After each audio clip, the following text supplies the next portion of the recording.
I'm Molly McHugh with Digital Trends, and I'm going to take you hands-on with the Olympus O-MD E-M5. It's another micro four thirds device from Olympus, but it's the flagship from the O-MD series. In general, it's really similar to the pen lineup, but there are some distinctions as far as hardware and inside the camera that are pretty important.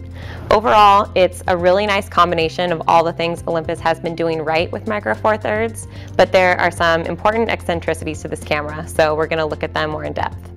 For starters, let's look at the hardware. The Viewfinder, flash, and battery pack make this thing look a lot bigger than it actually is.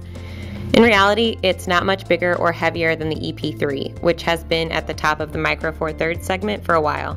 But the battery pack is actually a really nice accessory that DSLR shooters will prefer.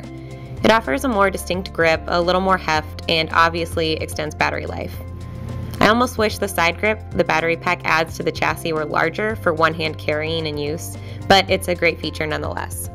The E-M5 is essentially a big camera inside a small body, and while that means it's more portable, it also translates to exceptionally small controls.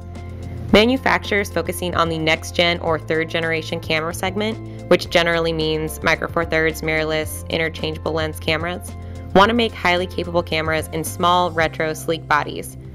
But that means things can get cramped, which they do in the E-M5. The back of the chassis houses a really beautiful vari-angle 3-inch touchscreen display, and all of the controls are really small because of it. The buttons also don't have a decisive click to them, so it can be difficult to know if you pressed something or just brushed it. It's an unusual setup and feel, best evidenced by the on-off switch. It's actually a switch, not a button, which deviates from just about every digital camera on the market. The OLED screen itself is big, bold, and bright, and no amount of blinding sun is going to hurt your view.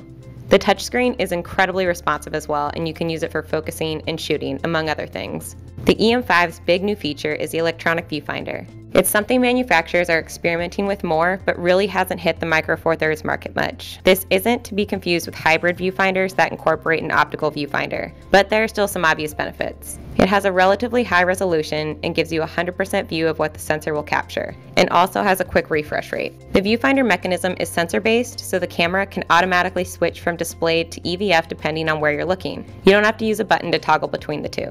The in-camera UI is easy to manage. The top left-hand side mode dial allows you to determine settings, and from there it's generally easy to find and manage all the basics. In some cases, when you're getting down to quite specific settings, you'll have to dig through the menu, which is definitely a pain. For the most part, however, you'll have a good handle on things with the two right-hand side dials and the arrow buttons to navigate and determine settings. Olympus has a ton of presets and filters, of which there are a huge variety. I can't even begin to go into detail here, but suffice it to say that this is one camera maker that's on top of giving users a general catalog of artsy options for creative shots.